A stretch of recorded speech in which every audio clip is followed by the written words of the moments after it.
watching Wired for Sound on Shaw TV. I'm Sarah MacArthur. I'm Jason Wellwood, and this week we're coming to you live from LU Radio. Watch more TV. Coming up, The Architects, Kill Matilda, Swollen Members, and the Greenbank Trio. Well, we're back at LU Radio with Jason in the flesh. I am here. I am better. You did make it seem like perhaps there was some serious illness going on last time, but it was just a pretty massive cold. The plus side of having children who go to playgroup is that they bring home all sorts of great viruses to share with you. To share. That's nice. Yeah, it was very nice. Well, it was just funny because I watched it after, and as I watched it, I'm like, wow, it sounds like Jason's potentially could be dying. Yeah, my wife's grandmother called to make sure that I was still alive. Well, up next on the show, now that you're back. Now that I'm back. And in the fleshy, you did an interview with the Architects. That's right. They're a UK band, but they spend a whole lot of time in Canada. They were here playing at Crocs, and I had the chance to speak to them about touring life, the new album, and what they were going to be doing in the future. Does their accent come out when they're singing? Hello, have a good day. No, the accent not so much when they're singing. It's amazing how many singers actually can sing with a faux American accent by accident.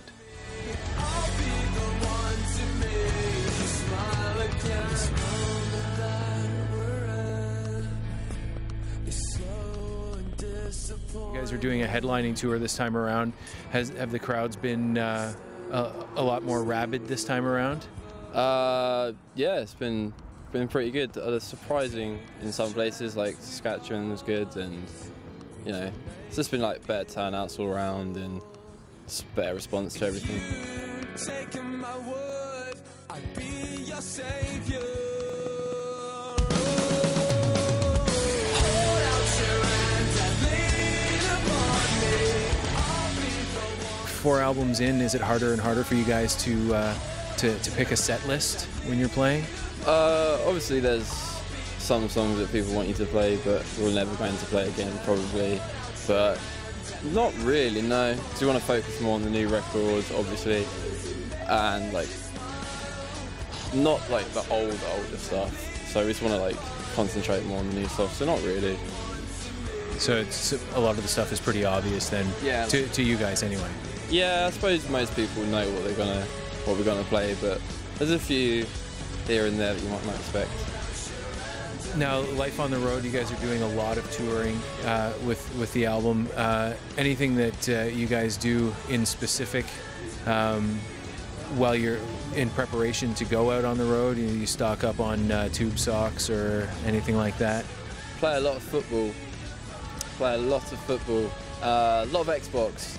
A lot of Xbox and football. And that's about it, really. Yeah. Football and Xbox. Fair enough. Now, we're catching you actually just after you all went out for dinner. Yes. Where did you eat here in town? We went to Gargoyles across the street, and it was good, really good actually. We're going to go back there tonight, get dinner again. Excellent. Yeah, it's good. So, I recommend it if you've never been. I took the mess you made and I made it beautiful. Oh, if time only stood still forever, forever.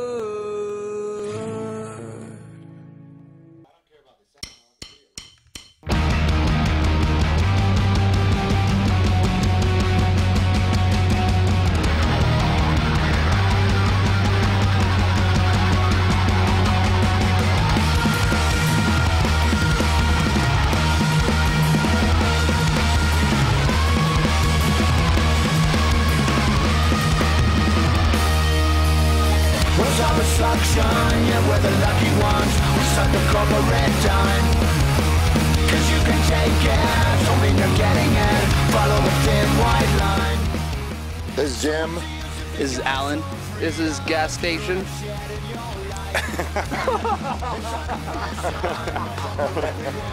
Hey, this is Jim of the Black Pacific, and I'm here with Alan, Mark, and Gavin. You're watching Shaw TV, Wired for Sound. Check it out, punk. Was using the system, but the system was using me.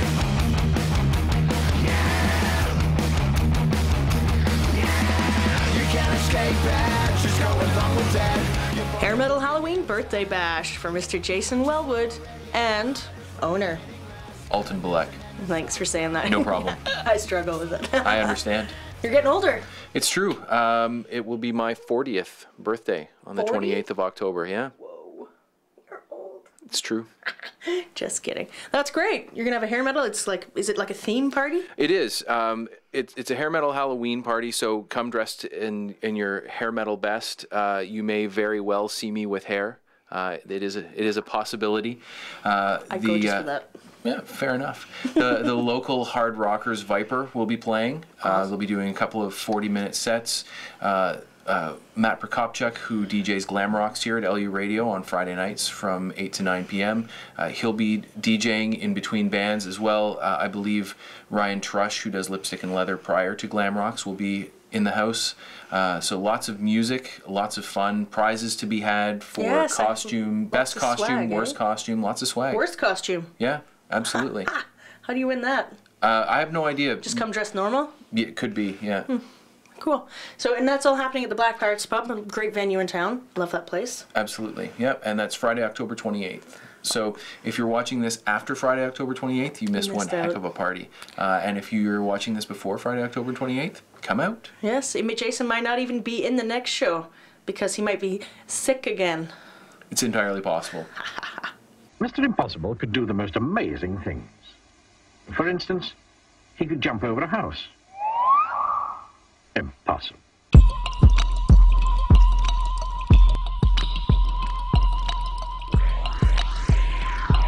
Yo, hey, I am foreign, man. You can call me Northern Red. Most of these new rappers suck, but some of them they aren't bad. Mad Child like Kid Cudi, he is hella cool. I like J Electronica, Blue and Yellow Wolf. Evidence is Saigon. I'm a python, dark icon. Even when the lights on, shoot me with. We're here touring Daggermouth, which was I think the 8th Swollen Members album so far. What we really liked about Daggermouth was we made a semi-conscious, semi-subconscious choice to go back to our roots. You know, it started happening as we started recording the material, and we found as we were listening to the songs individually, this really feels to us like it did in the beginning of our career. Very raw, very real, and very powerful. So that was really a spin-off to keep us recording into Monsters in the Closet 2, which is an album that we have coming out in actually about 2.5 weeks. So this is really in support of Daggermouth and Monsters in the Closet Part 2.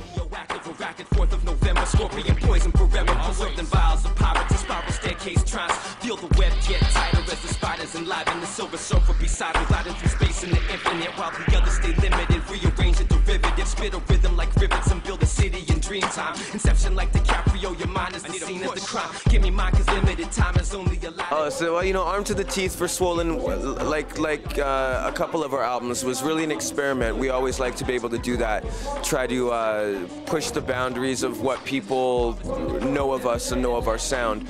And for us, it's also a way to push our limits as artists and see if we're able to write inside of different mediums and wrap our head around different approaches. But I think out of all those things, you end up getting a confidence that you may not have had you continue to do what you're used to. That's not always the best thing either, I don't feel, in a musical career if you want it to span over a generation. We both put out solo EPs. Mad's obviously taking it to a different level than I have in the past, but it's a celebration for both of us. You know, I think we've been in a group for quite a while together, and when we came together, he was from a different group, I was from a different group, but I think all along those times, there's always room for us to celebrate our individual voices, and without having strength as individuals, there's no strength and unity as a trio in our case. The elder generations have always been really good at keeping the doors open for the cats that are coming up underneath them and encouraging them and helping to nurture them in the right ways. I mean, look, when you're in this industry, you're going to do things right, you're going to do things wrong. So if we can shine some light on some of the mistakes that we made and make it easier for the cats that we believe are talented, it makes us feel better for the effort that we've put in and that we're able to give something back.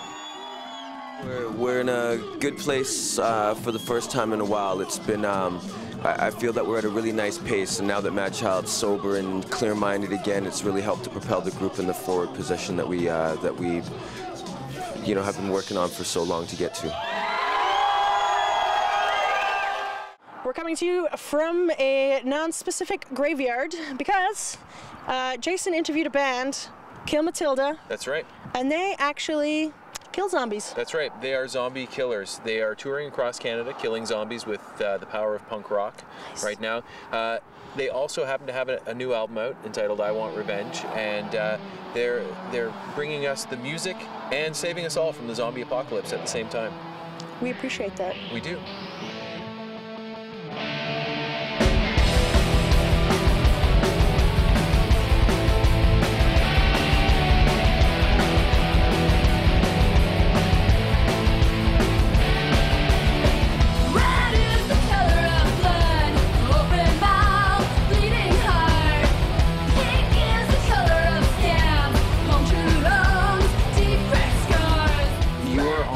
Across Canada tour. That's right. In support of a new record that has not come out. It comes out in mid-October. Mm-hmm. And you're doing a little bit of zombie slaying along the way. That's also correct. Can you tell us a little bit about the zombie slaying? Well, as you know, popular media often portrays the zombie apocalypse as something that is essentially, well, an apocalypse. Everybody dies, there's nothing you can do, zombies are going to kill us all, possibly eat our brains. So we've actually been specially trained by the government to put an end to the threat of the undead. And it's really actually not that hard to control if you have proper training and supplies. So CSIS really equipped us out. They pimped us out with everything that we need, you know, and we've been going coast to coast, really putting down the reanimated threat, dealing with the epidemic, and just teaching people how to deal with it in their own lives. You know, give a man a fish, he fishes for a day, teach a man to fish, kind of a thing. So although we are facing certain doom and we are on the edge of the zombie apocalypse, it's not that bad. We're here. Kill Matilda is here to take care of it for us, folks, and to teach us how to take care of it for ourselves.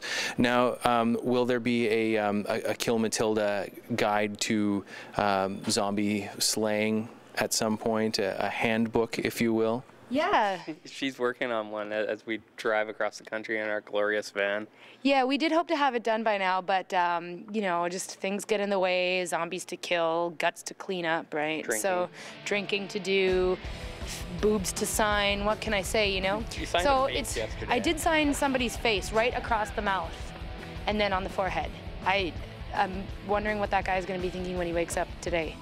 Anyway, so we are working on it, but we also do a little bit of an on-stage tutorial. We have a song called Zombie Apocalypse. That one's an instructional number, so if you pay attention, you pretty much will learn everything you need to know.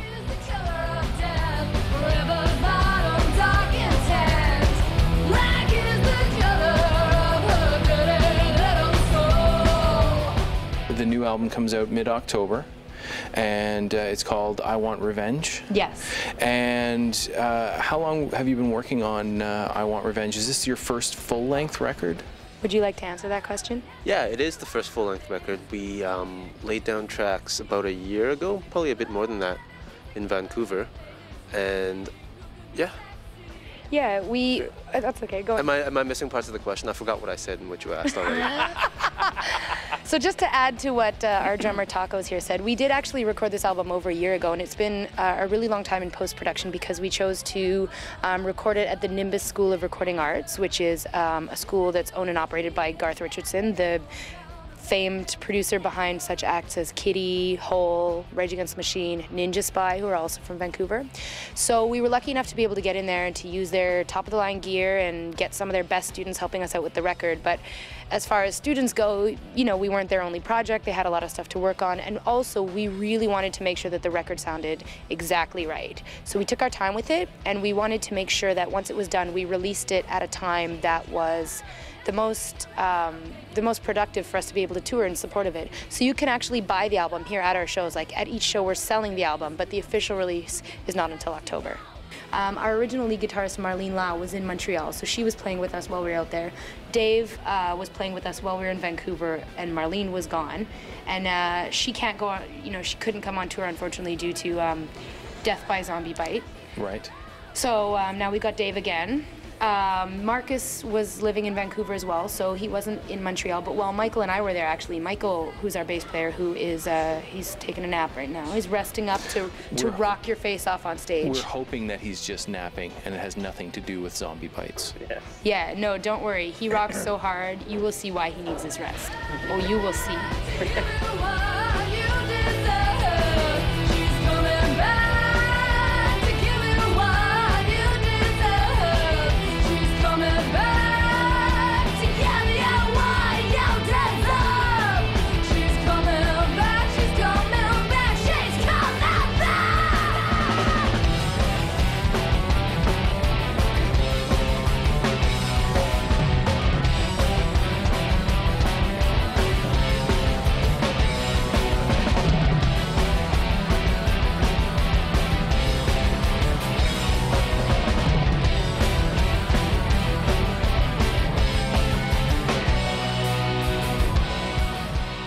Welcome back to Wired for Sound. I'm Jason Wellwood of CILU 102.7 FM, and we are here in the booth, and it's time to check out what's in my bag this week. Always something different. You just never know what I'm going to find, and this week we have Hamilton, Ontario's Threat Signal. Threat Signal, this is their third album, and first album for the new label Sonic Onion Metal, based out of Hamilton, Ontario. Now, you might be familiar with Sonic Onion as an indie rock label primarily.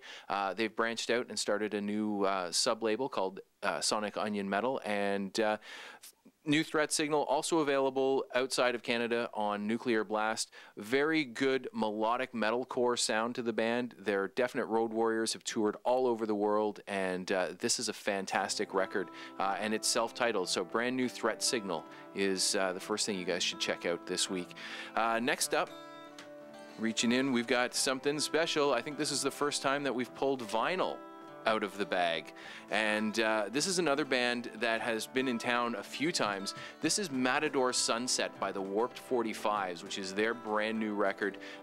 This album, absolutely highly recommended by me. I think it's a fantastic piece of alt country, almost Americana. If you like bands like the Drive-By Truckers, you're gonna love the Warped 45s. And again, they've played town a few times, and I'm sure they'll be back through again. This album was nominated, didn't make the long list, but it was nominated by a few people for the Polaris Prize. Unfortunately, it came out, I think, the day before nominations ended, so not enough people had a chance to listen to it. But once again, Matador Sunset by the Warped 45s. It is available on CD as well if you're not a vinyl person, and you can probably find it on your favorite e-tailer as well. And if you like the alt country sounds, coming up right now in the next room, we've got the Green Bank Trio.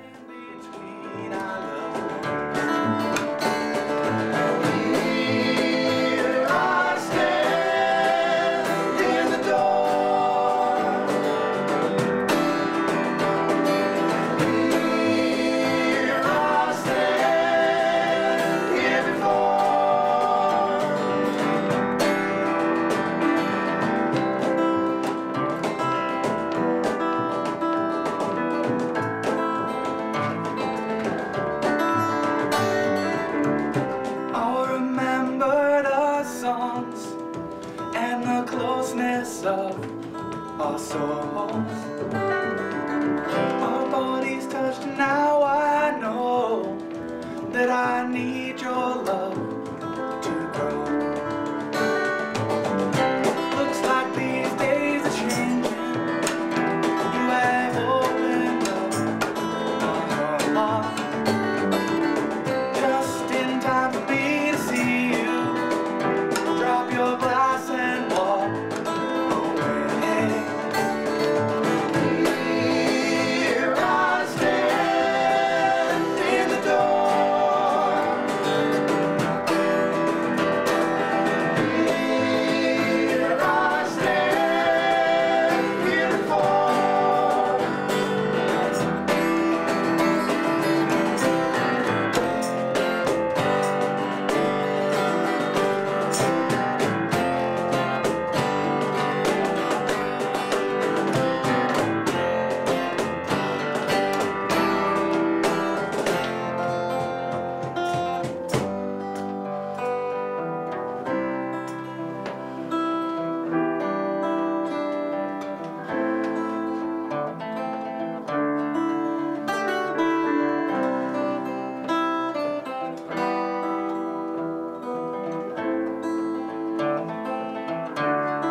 lost her shadow in the snow, quickly passing by alone.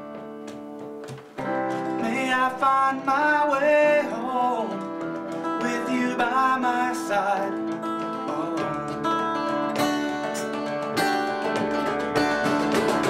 Here I stand in the door.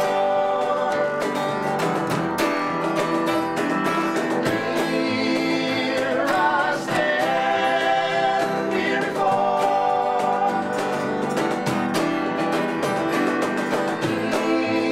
Here I stand in the door.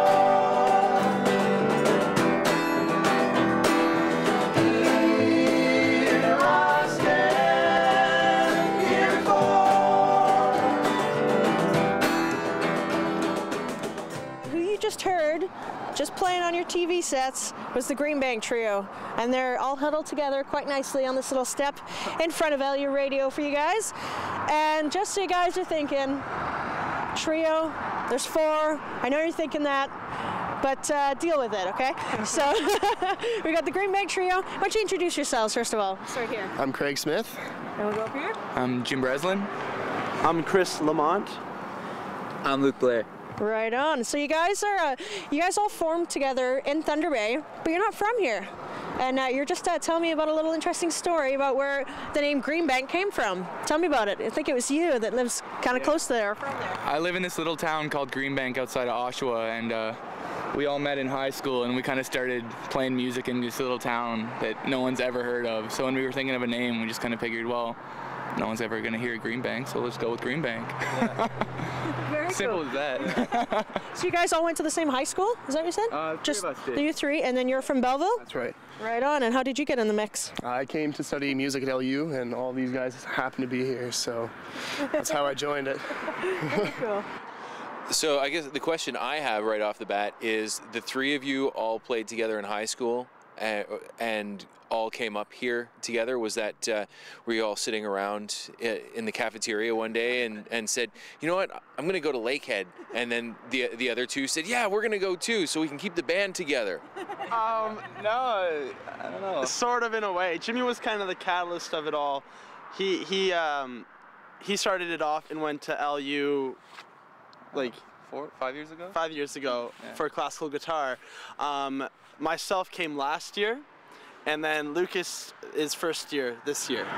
First year, how's that? Feeling like a baby compared to these guys. I was with hopes of keeping a band together, definitely. And then, so you guys all, the sound that you guys have, I love it, I love it. I can't wait for you guys to put an album together. So you don't have one yet. It's coming soon, right? Soon. Somebody? Soon. Soon? You soon? Soon. Soon, everyone. Not tomorrow, but maybe the next day. Excellent. So some of the influences, obviously, you know, you've got Neil Young in there. Tell me about some of the other influences that you guys have. Hugely influenced by Dawes right now, an American band, doing something similar to our music. Lots of really rich harmonies, which is something we dig. MGMT, well, like we have so many bands, that could fill your whole show. Listen to a lot of Crosby, Stills and Nash, the band, just like 60s classic folk, rock influences, things like that. Now you're, the sound that you guys have, I love it. Is there, because it sounds like you guys put a lot of work into it. Just listening to you, it's like you guys are, there's 4 of you, so that's got to be a lot of work, right? Like, did going to school help that, or? I'd say definitely, yeah. It made us more aware, yeah, of what's going on when we're sounding bad. We're like, oh man, here we go. Yeah. Time to get it better. The typical high school band where you're just playing really loud and rocking out really hard, and then afterwards you're like, oh, why aren't we famous? And you hear yourself like 5 years later, like, oh my god. We started off playing in a metal band. Yeah. Lucas, Jimmy, and I started off playing like hardcore metal. And he was screaming on the vocals. Really? Yeah. It's an embarrassing part of my past. No. I feel like I'm in AA talking about it. Like I'm still recovering from being a metal singer. Definitely. So there is YouTube footage out there. Yeah, secret embarrassing footage. Excellent. Yeah. What were you guys called? We used to be called 122 Pumpkin Avenue when we were like 14 years old. 122 Pumpkin Avenue. I love it. Good Halloween Google that, name. folks. Don't look it up. So tell me about the instrument that you play. Is Lucas? Yeah. Yeah. So what do you play? The thing I was playing in there was a cajon. Like I usually play a drum kit, but usually when we're jamming for like acoustic style, or if we're just on the street busking, then I'll usually play that or a bongo of some kind. I've had a while to think it over and ramble in my head, thinking about the things I've said and done, what I might have done instead. Ooh, and it seems so long ago. So hopefully we'll see more of those guys in the very near future, because I can't wait to buy an album. Yeah, absolutely. Very They're a cool. lot of fun. Definitely. Now we're here at LU Radio in the sound booth, coming to you today because, Jason, some kind of shenanigans have been happening around here. Yeah, for those of you who are LU Radio listeners, followers, you may know that we've had a little bit of problem in the last month. There was an accidental snappage of our fiber optic cable by the university. They were doing some construction work and unfortunately snapped the fiber optic cable, which joins us to our FM transmitter, the internets, the phones, that sort of thing. So we had to broadcast directly from the transmitter, and we had no internet broadcast for a week. Then they repaired it for us, and somebody took a shovel and snapped the cable on purpose before it was buried about a week later. So we've been down in terms of our internet broadcast again for about a week and a half now. And hopefully within the next week, the internet broadcast will be back up. We are still on FM. We're broadcasting directly from the transmitter, though. So all of our programmers are coming in and either pre-recording or, unfortunately, pulling some old shows and rerunning some things. But still lots of fresh content on 102.7 here in Thunder Bay. And we hope to have the internet broadcast back up. Well, the whole thing back up within about the next week and a half at the very latest. So if you are an LU Radio listener and you're missing your internet broadcast, log on to luradio.ca, and that's where all of our updates will be. Or if you're more of a social media type person, you can look up LU Radio, CILU 102.7, and on Facebook. And we have a Facebook page there as well that we update with all of the information. Well, hopefully it gets all sorted out fast, because I like to log on at work and listen. Absolutely. When I'm not working. Well, it's supposed to be working, but you never know. So we're down at LU Radio. Thanks for. I'm glad you're feeling better. Me too. Feeling strong. I like that. I don't know if I'd go that far. Better. Beard's getting longer. Yes. I don't know if you've been watching from the first show. We're on lucky number 13 right now, who's like a little beard. I know it's like wavy beard. Yes. And are you going to keep going? Well, we'll see. I've made it this far. I don't know why I would turn back now, but you just never know. Never know. If you want to be on Wired for Sound, email us, please. Shaw TV Thunder Bay at shaw.ca. Also, Facebook. Facebook. We're on Facebook. Wired for Sound on Facebook. And every CD that Jason talks about as well that's in his bag, we'll do a little write-up as well and let you know more about those as well. But please send us your links to your music videos because we want to play them. We'd Absolutely. love to. We'd love to, right? Definitely. Yes. Awesome. So, for Wired for Sound, I'm Sarah MacArthur. And I'm Jason Wellwood. Check you later.